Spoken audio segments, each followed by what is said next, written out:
정부가 MSCI 선진시장 지수 편입을 위한 본격적 움직임을 보이고 있는 상황입니다. 이에 따라 국내 증시에선 늦어도 5월에는 공매도가 전면 재개될 것이란 전망에 개인 투자자들의 불만이 터져나오고 있는 상황인데요.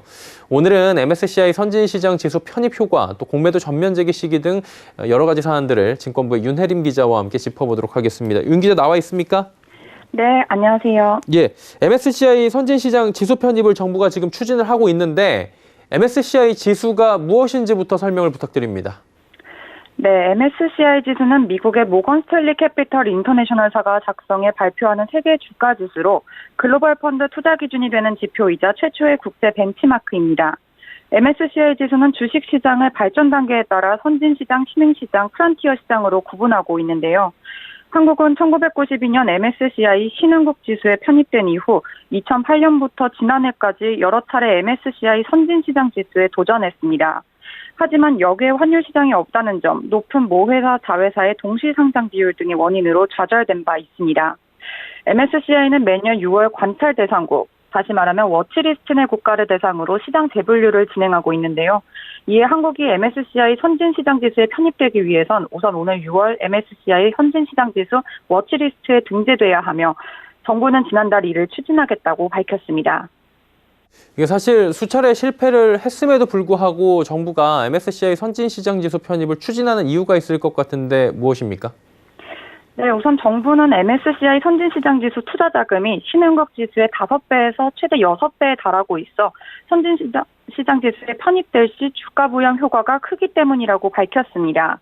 한국경제연구원에 따르면 MSCI 선진시장에 우리나라가 편입될 경우 국내 증시에 하나로 65조 4천여억 원의 외국인 자금이 유입될 것이라는 분석을 내놨는데요. 특히 최근 골드만삭스가 선진시장 지수 편입은 한국에 440억 달러가 넘는 해외 투자 자금을 불러올 수 있다며 코스피가 현재보다 35% 상승한 3,760선까지 오를 수 있다고 전망했습니다.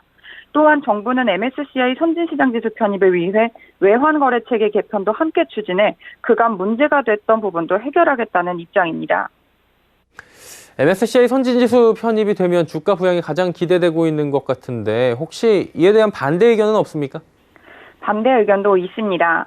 증권가에서는 MSCI 선진시장 지수 편입 시 오히려 패시브 자금이 유출될 수도 있다는 우려를 제기했습니다. MSCI 지수 편입이 되면 해당 지수를 추종하는 상장지수 펀드, 즉 ETF를 통해 국내 주식시장에 패시브 자금이 유입되는데요.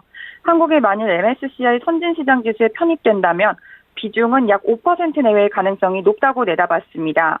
현재 국내 주식시장에는 MSCI 신흥국 ETF를 통해 약 134억 4천만 달러의 패시브 자금이 유입돼 있는데요. MSCI 선진국 편입이 된다면 우리나라 돈 약 3조 3,800억 원이 오히려 유출될 것이라고 예상하고 있습니다. 다만 MSCI 선진국 ETF의 한국 비중이 6.3% 이상으로 편입되거나 MSCI 선진국 ETF의 운용 규모가 현재보다 500억 달러가 커지면 패시브 자금이 늘어날 수 있다는 분석이 나왔습니다. 근데 문제가 이제 MSCI 선진시장 지수 편입을 하기 위해서는 공매도가 지금 부분 재개인데 이게 전면 개방을 해야 되거든요. 개인 투자자들의 불만이 이어지고 있다고 하는데 이 부분 좀 짚어주시죠. 네, 맞습니다. MSCI 측에서 요구하는 핵심 조건 2가지 중 1가지가 바로 공매도 전면 재개 때문입니다. 지난해 6월 MSCI는 우리나라 주식시장에 대한 접근성 평가 시 공매도 제한에 대해서 문제를 제기했습니다. 우리나라는 코로나19로 국내 증시 급락세가 이어지자 2020년 3월 공매도를 전면 금지했는데요. 투자자들의 반발로 기간이 길어지며 지난해 4월 코스피 200, 코스닥 150 편입 종목에 한해서 공매도를 부분 재개했습니다. 현재 국내 주식시장에서 개인 투자자가 차지하고 있는 공매도 비율은 1%에서 2%에 불과합니다.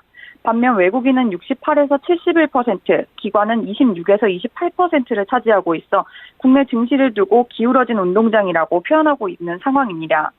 이에 지난달 열린 대외 경제장관 회의에서 정부 관계자는 공매도는 주식시장의 효율성을 높이고 유동성을 확대하는 등의 순기능이 있어 국내 증시를 한 단계 업그레이드하고 변동성을 줄일 수 있다며 MSCI 선진지수 편입을 위해선 반드시 가야 할 길이라고 말한 바 있습니다.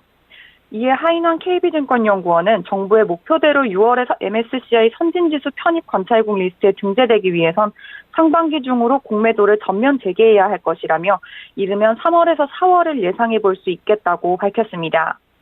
다만 과거 공매도 재개 직후에는 주식시장이 조정받거나 횡보하는 흐름을 보였는데 그 기간은 한 달 내외였고 이미 부분적으로 공매도가 진행되고 있어 단기적 수급 충격은 있겠으나 이는 제한적일 것이라는 의견을 내놨습니다. 예, MSCI 선진지수 편입을 위한 정부의 움직임들 함께 들어봤습니다. 윤혜림 기자였습니다. 고맙습니다. 네, 감사합니다.